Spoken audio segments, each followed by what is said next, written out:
બનાसकांठा जिल्लाના મુખ્ય મથક પાલનપુર તાલુકાના જગાણા ગામે જે એકલવ્ય સ્કૂલ આવેલી છે, આ સ્કૂલમાં અભ્યાસ કરતા બાળકો છે, આ બાળકોને ફૂડ પોઈઝનિંગની અસર થતાં પાલનપુર સિવિલ હોસ્પિટલ ખાતે ખસેડ્યા છે। કઈ રીતના બાળકોને ફૂડ પોઈઝનિંગની અસર થઈ અને શું કહી રહ્યા છે શાળાના સંચાલકો, તેની વિગતે વાત આ વિડીયોમાં કરવી છે।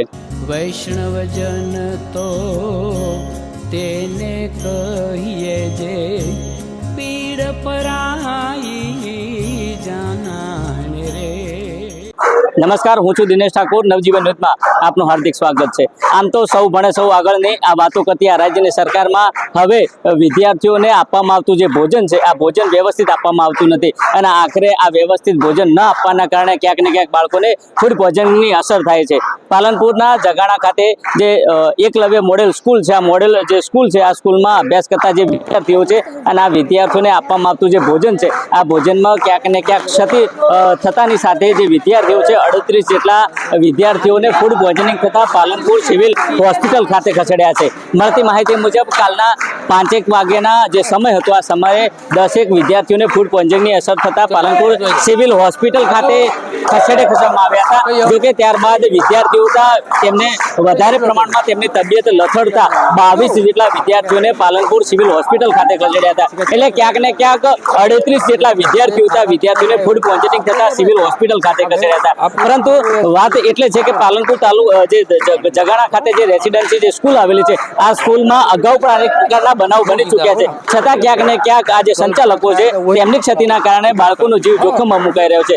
થોડા મહિના અગાઉ દાંતાની એક જે શાળા હતી, આ શાળામાં પણ આ પ્રકારની ઘટના ઘટી હતી અને આ ઘટના ઘટ્યા બાદ જે કલેક્ટર છે, કલેક્ટર દ્વારા આદેશ આપવામાં આવ્યા હતા કે જે બાળકોને જે ભોજન આપવામાં આવે છે, આ ભોજનની ખાતરી કરવામાં આવે અને ત્યારબાદ જ આ ભોજન બાળકોને આપવામાં આવે। પરંતુ ક્યાંક ને ક્યાંક આ જે કલેક્ટરના આદેશોને આ શાળાના સંચાલકો છે ભૂલીને પી જતા હોય તે પ્રકારની ઘટના સામે આવી છે। જોકે 38 જેટલા વિદ્યાર્થીઓને ફૂડ પોઈઝનિંગ થતા આખરે પાલનપુર સિવિલ હોસ્પિટલ ખાતે ખસેડ્યા છે અને એબીવીપી દ્વારા જે સ્કૂલ છે, આ સ્કૂલ ખાતે ધરણા કરવામાં આવે છે અને જે શાળાના જે આચાર્ય છે, આચાર્યને સસ્પેન્ડ કરવાની માંગ કરી છે।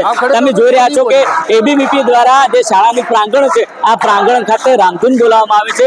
આ શાળાના જે આચાર્ય છે તેમની સામે વિરોધ વ્યક્ત કરવામાં આવ્યો છે, તેમના પ્રાંગણમાં મૌન વ્રત ધારણ કરી વિરોધ રાખવામાં આવ્યો છે। પરંતુ ક્યાંક ને ક્યાંક જે શાળાના આચાર્ય છે, શાળાના આચાર્ય એવું કહી રહ્યા છે કે ફક્ત ને ફક્ત જે ઉલટી જેવી થઈ છે, પરંતુ સિવિલ સુપ્રિન્ટેન્ડન્ટ કહી રહ્યા છે કે ફૂડ પોઈઝનિંગની અસર છે।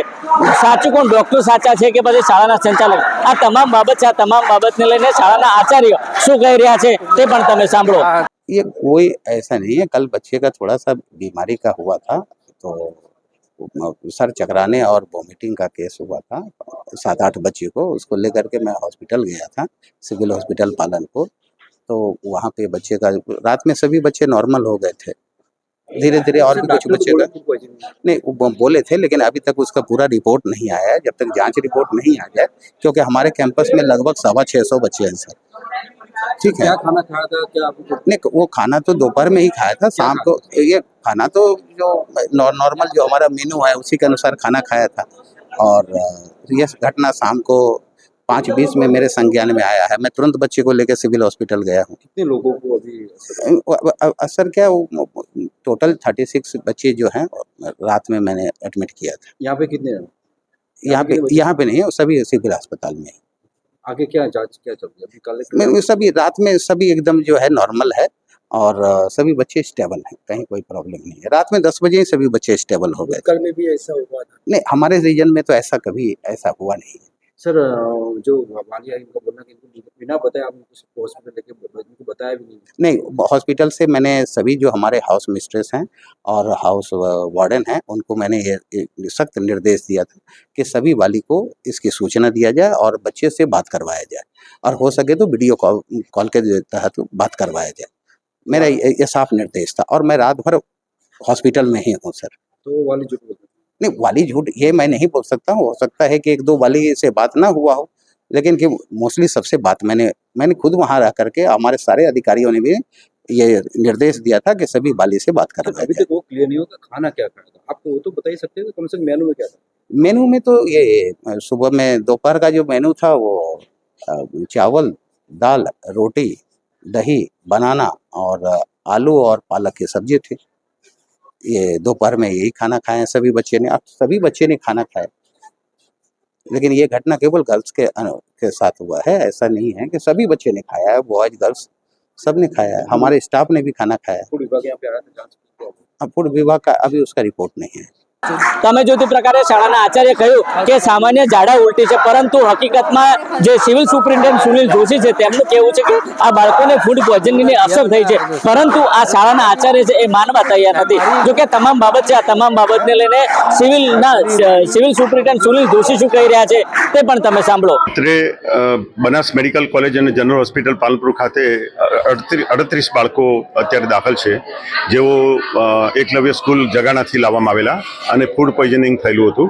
અત્યારે એકાદ બે બાળક સિવાય બાકી બધા બાળકની કન્ડિશન એકદમ સ્વસ્થ છે, અને જે એક બે બાળકને થોડુંક આઈવી ફ્લુઇડ વધારે આપવું પડે એવું છે એમને આપી રહ્યા છીએ.